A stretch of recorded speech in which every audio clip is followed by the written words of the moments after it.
Bike चालू आहे. तिला 12 वर्षापासून दबावाखाली आहे. आमच्या माझं पती वारल्या तर मुलीची आई करोनामध्ये वारल्यामुळे ह्या लोकांनी फायदा घेतला. 12 वर्षापासून तिला धमकी देत आले. त्या दबावाखाली ती आज आमच्याकडे पाहत सुद्धा नाही. ती दबावाखालीच आहे आणि ते त्यांच्या आम्हाला कुणाचं सहकार्य सुद्धा पोलिसांचं नाही, कुठल्या मंत्र्याचं नाही, कुणाचं सहकार्य नाही, काय नाही. कुठल्या तुमच्या मुलीला कोर्टात नेणार, कोर्टात चला. मुलीशी काय बोलणं झालं? काय नक्की म्हणते ती, काय झालं होतं? ती फक्त यायचं नाही म्हणते. कुठं यायचं नाही? आईसोबत.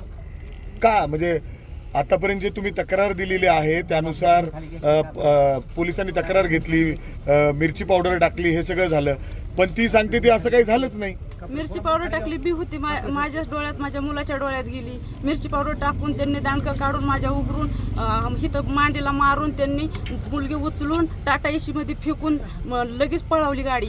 मिरची टाकल्यामुळे मला काहीच प्रयत्न करता आला नाही. नुसती मी ओरडत राहिली. तिथं कुणी सुद्धा आलं नाही, कुणी नव्हतंच ना तिथं त्यावेळेस. म्हणजे मुलीने प्रतिज्ञापत्रात असं म्हटलंय की तुम्ही दिलेली तक्रार खोटी आहे. मी त्या तक्रारीवर 12 वर्षाच्या मुलीला दबावाखाली आणल्यानंतर 12 वर्षापासून जी मुलगी दबावाखाली या, तिला उपायच काय नाही. तिचा भाऊ लहान असल्यामुळं तिच्यावर दबाव आणला होती ना, तेव्हापासून दबाव ब्लॅकमेल करते ती. दबावाखाली बोलती या. मुलीने जे प्रतिज्ञापत्र सादर केलं त्याच्यामध्ये तिने असं म्हटलंय की तुम्ही जी तक्रार दिली ही तक्रार खोटी आहे, याच्यामध्ये काही नाही, तथ्य नाही. तक्रार खोटी आहे तिची. ही दबावाखालीच आहे अजून पण.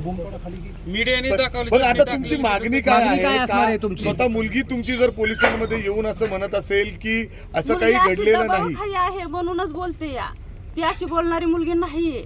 बर, दबावाखाली आहे. त्यांनी गैरफायदा घेतला आमच्या घरात गडी माणूस नसल्यामुळे. कुणाचा दबाव आहे? कुणाचा दबाव?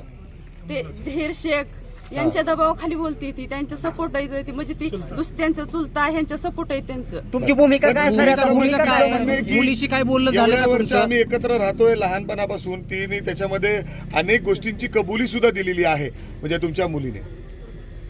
तुम्हाला माहित नव्हतं का? कल्पना होती का हे असं सगळं सुरू आहे याची कल्पना होती का? स्पष्ट दिसते ना. अत्याचार झाला 12 वर्षापासून. जी मुलगी दबावाखाली म्हणल्यानंतर तिला ब्लॅकमेल केलं जातंय ना, त्याच्यामुळे त्यांनी फायदा घेतला. 21 वर्षाची होऊन दिली आणि आता तिला बरोबर ब्लॅकमेल केलं. आणखी मुलीने प्रतिज्ञापत्रात असं म्हटलंय की काही प्रेम प्रकरणाचा विषय येतो, तुम्हाला तुमच्या कानावर घातला होता. अनेक हिंदू संघटना तुमच्या मुलीने हा जो काही प्रकार आहे तुमच्या कानावर घातला होता असं प्रतिज्ञापत्रात नमूद केलंय. आम्हाला सहमतच नाही कुणाच. त्याच्यामुळे आम्ही इथंच आत्महत्या करणार आहे. कुठल्या पुढाऱ्यांची